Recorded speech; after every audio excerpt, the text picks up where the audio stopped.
Bonjour à tous. Aujourd'hui, j'ai décidé de vous présenter une arme mythique, la Thompson. Donc la Thompson, cette mitraillette, en l'occurrence, là je vous présente la mitraillette modèle 1928 A1. Donc c'est précisé hein, ici, je ne sais pas si on va arriver à voir, donc US Model of 1928 A1 avec le numéro de série hein, et puis dessous les indications qui correspondent aux modifications et la personne la société qui s'est chargée de faire les modifications, puisque vous savez qu'en France, malheureusement, ces armes peuvent être détenues dans la mesure où elles ne fonctionnent plus en full auto. Voilà, donc celle-ci a été modifiée et donc de ce fait, elle ne fonctionne plus en full auto, elle tire uniquement en coup par coup. Voilà, donc cette arme, donc la Thompson 1928-1, a la particularité d'être donc une mitraillette qui a été destinée à un usage militaire. Donc cette arme, que vous dire? Alors on est encore sur la conception de l'arme, sur la fabrication des premiers modèles. Les premiers modèles, pour situer le contexte, hein, la Thompson a été développée à la fin de la Première Guerre mondiale. Donc 1919, les premiers modèles sont sortis et commercialisés avec le modèle 1921. Malheureusement pour Thompson, 1921, la Première Guerre mondiale est terminée et donc il n'y a plus de marché pour ces armes. Donc, à part l'armement de quelques milices hein, et de quelques sociétés de protection, en l'occurrence pour les banques, ça va être une production assez sobre et des ventes qui ne décolleront pas. Donc, l'arme, alors quand je vous disais, elle est encore sur la conception du premier modèle, c'est-à-dire sur le premier modèle sur le 1921, c'est-à-dire qu'on a encore le levier d'armement qui est en partie supérieur. Donc, on le voit, hein, le levier d'armement, il est ici, d'accord. Sur les M1, le levier d'armement va être latéral, d'accord. Donc ça, c'est essentiel au niveau de la conception de l'arme. Ici, on est avec le logo Thompson, hein, donc le premier logo. On a l'arme qui est équipée de la hausse Lyman, donc on est vraiment sur les premiers modèles, donc la hausse de réglage avec l'œilleton ici en partie inférieure et autrement alors là, l'œilleton, on l'utilise quand on veut faire du tir à longue distance, hein, aux alentours de 200 mètres, et quand on veut tirer sur des courtes distances, on utilise cette partie-là. Au niveau de l'arme, on a donc le canon ventilé qui permettait de refroidir hein, lors du tir donc en automatique. Sur cette arme-là, il y a une poignée qui a été mise. Normalement, à la base, elle n'était pas fournie avec une poignée, elle était fournie avec le bois avant. Concernant cette partie-là, c'est le compensateur cut. Le compensateur cut, c'est une pièce qui a été développée ultérieurement suite à une demande de l'armée américaine, et en l'occurrence de la Navy, qui souhaitait que cette arme soit équipée d'un frein de manière à éviter le relèvement de l'arme lors du tir en automatique. Donc c'est cette pièce-là qui est montée en extrémité du canon. Sur les modèles 1921, voilà, on n'a pas cette partie, on a uniquement ce gros anneau avec le guidon qui est posé dessus. Donc concernant l'arme, qu'est-ce qu'il faut savoir? Bon, vous avez vu, hein, la crosse est amovible sur le modèle 1921, modèle 1928. Ensuite, quand on va passer sur les M1A1, la crosse n'est plus amovible. Concernant le mécanisme, alors on voit bien la culasse hein, ici. Donc en fait, il y a eu une évolution au niveau des Thompson qui est très très simple. Cette évolution a pour objet de limiter les coûts de fabrication. Ici, on est sur un modèle qui en conception est quand même relativement onéreux, puisqu'on a la culasse, on a un hache en bronze à l'intérieur qui permettait de verrouiller, et la culasse va percuter la cartouche uniquement une fois que la chambre sera fermée. Par contre, dès que l'on arme et qu'on appuie sur la queue de détente, la culasse avance, la cartouche rentre dans la chambre et est percutée. Donc on est sur le système des culasses calées. Alors, il faut faire très attention avec ça parce que si vous avez le malheur d'introduire un chargeur qui est approvisionné, vous êtes sûr que le coup part. Voilà. Ensuite, au niveau de l'arme, alors ici il y a une modification. Hein. Donc on voit qu'il n'y a plus le sélecteur qui permettait de choisir full, auto ou single. Single c'est coup par coup, full auto, donc c'est en continu. Là on a feu. Et là, on a la sécurité. Donc, il suffit de tourner le sélecteur de ce côté pour avoir la sécurité.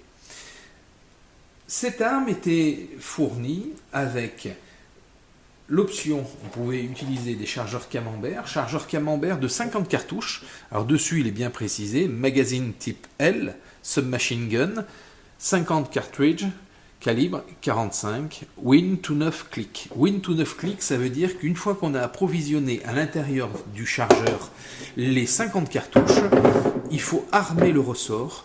Et pour armer le ressort, il faut faire 9 clics. Alors, je vous montre, j'ai mis des cartouches dedans pour vous faire voir. Voilà. Alors aujourd'hui, sur les chargeurs, et vu la réglementation et la législation française, nous n'avons pas le droit d'utiliser des chargeurs de 50 cartouches. Donc ce chargeur a été modifié par la société qui l'a vendu, de manière à ce qu'il ne puisse utiliser que ce qui est réglementaire, en l'occurrence pas plus de 30 cartouches. Voilà. Mais à l'origine, toutes les alvéoles devaient être remplies, ce qui permettait d'avoir 50 coups. Une fois que les 50 coups étaient insérés à l'intérieur, on remettait le couvercle dessus et on veillait à bien indexer le couvercle par rapport, au chargeur. On remettait la clé dessus et on tendait donc de manière à manœuvrer, à avoir les clics. Je vous en fais un pour voir. Voilà. Donc il fallait faire 9 clics comme ça. Ça, donc chargeur de 50 coups. Alors, il y a eu de fabriquer des 50 et des 100 coups. Il y a même eu d'autres modèles qui ont été fabriqués ultérieurement. Autrement, l'arme, par destination, elle a été fabriquée et produite, livrée avec des chargeurs qui sont des chargeurs de 20 coups. Les chargeurs de 20 coups, donc voilà, destinés aux 45. Plus tard, on va trouver des chargeurs de 30 coups, donc toujours en 45. Et j'ai le plaisir de vous montrer les boîtes de munitions d'époque, d'accord, donc pistol bore, calibre 45, 1911. Donc voilà, ça c'était les boîtes qui étaient fournies pour l'approvisionnement des chargeurs de ces munitions-là. Voilà, là avec les cartouches à l'intérieur qui sont les cartouches d'époque, hein, c'est des pièces de collection qui datent de 1943. Voilà. Donc, les munitions, les chargeurs. Qu'est-ce qu'il nous reste? Un accessoire qui est assez dur à trouver. Alors, l'état est quelque peu déplorable, hein, mais il a tout l'intérêt d'exister. C'est une housse pour ranger la mitraillette. Donc, cette housse, on avait 4 chargeurs qui étaient positionnés et qui permettaient d'avoir un stock de munitions disponible immédiatement. Une poche latérale dans laquelle on a inséré la crosse et un logement à l'intérieur duquel on avait la baguette de nettoyage. Hein, il y a une petite glissière spécifique qui permet de ranger la baguette. Et là, on venait insérer la mitraillette sans sa crosse.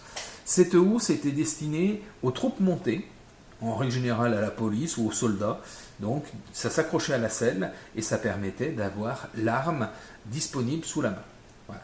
Plus tard, va être conçu ce type de pochette dans lequel on va intégrer les chargeurs destinés à l'usage de l'arme. Alors là, on est sur une pochette de 5 chargeurs, d'accord, qui était prévue pour être mise sur un ceinturon.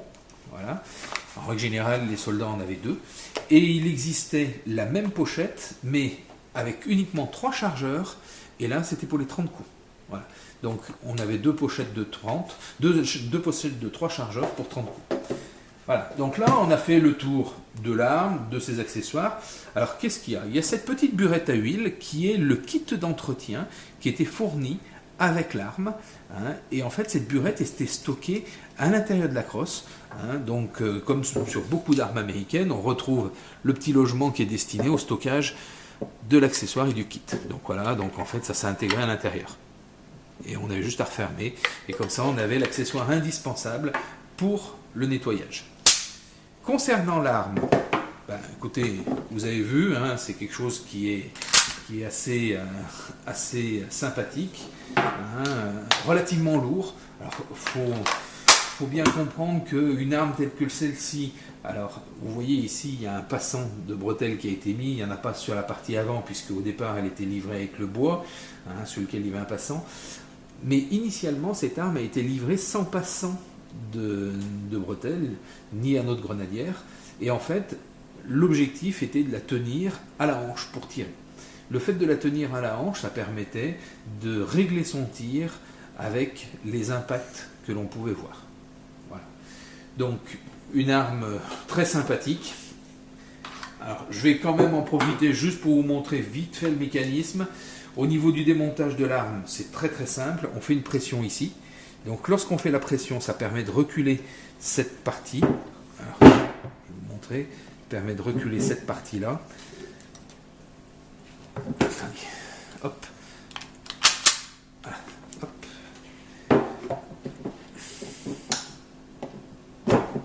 Ici. Voilà. Ici, donc là on voit bien la modification qui a été faite. Il y a eu un fraisage qui a été fait sur cette partie et qui empêche l'arme de fonctionner normalement.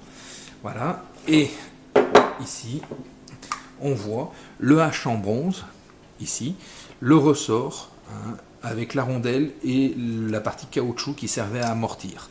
Quand on recule la culasse, le H en bronze descend, déverrouille la culasse et permet de faire reculer le mécanisme. Dès qu'on referme la culasse, le H remonte et vient verrouiller la culasse en position. Voilà.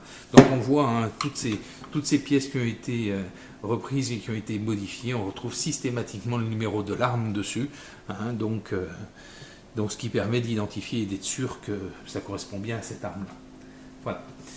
Écoutez, j'espère que cette vidéo sur cette arme, alors je ne demande pas plus, ça sera peut-être l'objet d'une autre vidéo, de vous faire voir exactement comment est conçue la Thompson dans le détail. Je peux également vous donner quelques informations complémentaires sur le petit S qui est indiqué avant le numéro. En l'occurrence, ce S indique que la fabrication qui avait été sous-traitée par Thompson a été réalisée par la société Savage. Et ces armes, pour grande majorité, ont été livrées à la Russie dans le cadre de la loi Prebaï. Donc il y en a beaucoup qui ont été fournis au niveau de l'Europe, via l'Angleterre, mais les États-Unis ont fourni les armes pour la Russie, et ces armes sont restées pendant très longtemps en caisse, et elles ont été vendues sur le marché européen il y a quelques années de ça. Voilà. Bah écoutez, j'espère que ces informations et cette présentation vous aura plu, et si c'est le cas, n'hésitez pas à me laisser des commentaires et à me liker. Je vous dis à très bientôt.